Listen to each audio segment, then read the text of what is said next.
So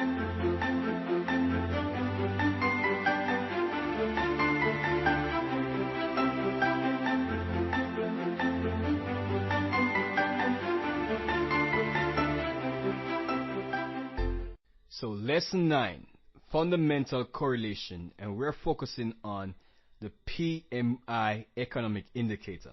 Now, the Pmi indicator is an indicator of the economic health of the manufacturing sector. PMI index is based on 5 major indicators: new orders, inventory levels, production, suppliers delivery, the employment environment. So based on these factors, we can see why the PMI correlates with the GDP. So if we have a better than expected PMI for the 3 months of the quarter, we can expect a good GDP for that quarter, because the PMI gives you an overall understanding of the state of the manufacturing sector. If the manufacturing sector is blooming, if manufacturing is good and production is good, we can expect a good GDP, because GDP, which is gross domestic product, is a production indicator.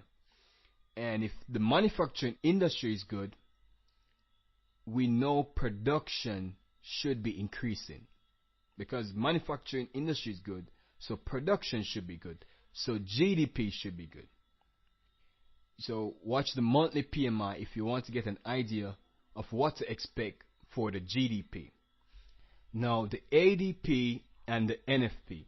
Now the ADP Employment Report is an employment report that measures the amount of non-farm private employment.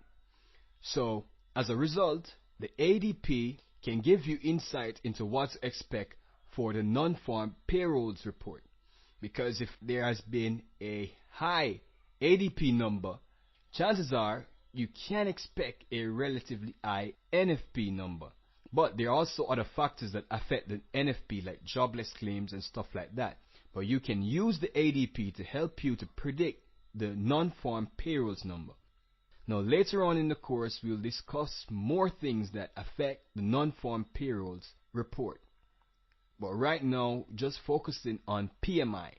So PMI affects GDP, and it can also affect the non-farm payrolls.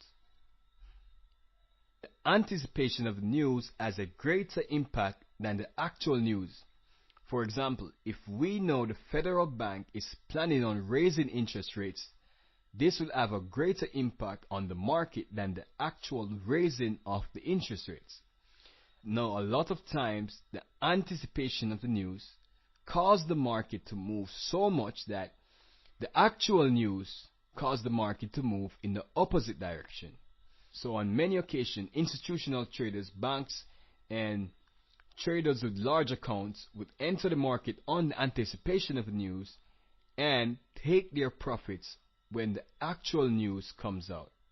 So remember, anticipation is key. And this is because the market is largely driven by speculation.